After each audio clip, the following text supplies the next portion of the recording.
Doctor Sabir साहब ये बताइए कि इस जो हालिया कशीदगी है इसमें अमेरिका ने हमेशा की तरह इसराइल की हिमायत का ऐलान कर दिया है, जबकि यूएन सिक्योरिटी काउंसिल का जो इजलास था, हंगामी इजलास, वो बेनतीजा ख़त्म हो गया। तो आपको लगता है कि इस वक्त गज़ा में अमन के लिए जो आलमी दुनिया की कोशिशें हैं वो संजीदा हैं? कितनी संजीदा हैं और क्या अभी भी जंगबंदी हो सकती है फौरी?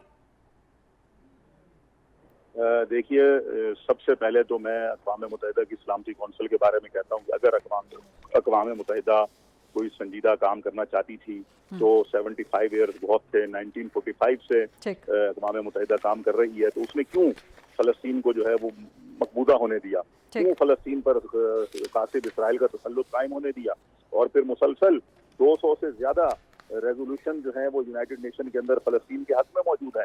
क्या एक पर भी आज तक अमल करवा सकी है यूनाइटेड नेशन? तो मैं समझता हूँ यूनाइटेड नेशन तो अपनी क्रेडिबिलिटी बहुत पहले खो चुकी है। अगर यूनाइटेड नेशन की कोई क्रेडिबिलिटी होती तो दुनिया के अंदर जंगें ना होती, वो इराक के अंदर कत्लो गारत ना होती, अफगानिस्तान खंडरात में तब्दील ना होता, अमेरिका की बदमाशी इन पूरे इलाकों में ना होती। लिहाजा इस वक्त जो सिचुएशन है, अगर मैं ये समझता हूँ जो आपने सवाल किया है इसके मुताबिक अगर हम बात करें तो सिचुएशन इस वक्त सिर्फ और सिर्फ ये है कि गासिब सहूनी हुकूमत को पीछे धकेला जाए, उसको फिलफौर हटाया जाए, मकबूजा इलाकों को आज़ाद करवाया जाए, क्योंकि ये जो जंग है ये अपने इलाके वापस लेने की है, अपने घर को वापस लेने की लड़ाई है।